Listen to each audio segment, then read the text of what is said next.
Response cost क्या है? Response cost is procedure जिसमें बच्चा अपने किसी रिस्पॉन्स के नताइज को खुद फेस करता है, जिसकी बेसिस पे वो क्या कर रहा है कि वो उस चीज को लूज कर रहा है जो उसने प्रीवियसली अर्न की हुई थी। कोई भी रीइंफोर्सर हो सकता है, कोई इसकी पसंद की चीज हो सकती है, and that results in a decrease of likelihood कि वो बंदा वो उस बिहेवियर में इन्वॉल्व हो।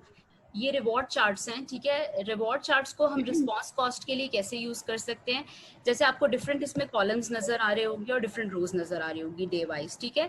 तो आप देख बच्चे के कोई भी पसंदीदा स्टिकर, स्टार, कोई कार्टून कैरेक्टर, उसकी बेसिस पे आप रिवॉर्ड्स बना सकते हैं। और उस बच्चे के गुड बिहेवियर पे, यानी हम इसको डिटर्मिन कर लेते हैं कि अगर तुम अप्रोप्रिएट सिटिंग करोगे या तुम्हारा सिटिंग स्पैन इतनी इतनी देर का होगा या एक्टिविटी कंप्लीट करोगे, so you will get 1 star या यू विल गेट 1 स्टिकर। और जब ये सारे स्टिकर्स कंप्लीट होंगे तो आप एंड में एक रिवॉर्ड ले लेंगे, या आपको वो एक रिवॉर्ड मिल जाएगा या कोई अपनी पसंद की एक्टिविटी मिल जाएगी।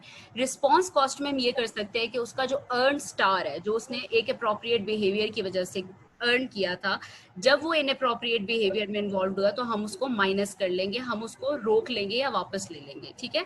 उसकी वजह से क्या हो रहा है कि बच्चा अपनी पसंद की चीज का एक्सेस उसको और उसके लिए वेट करना पड़ेगा और बिहेवियर उसका मॉडिफाई होता जाएगा विद टाइम।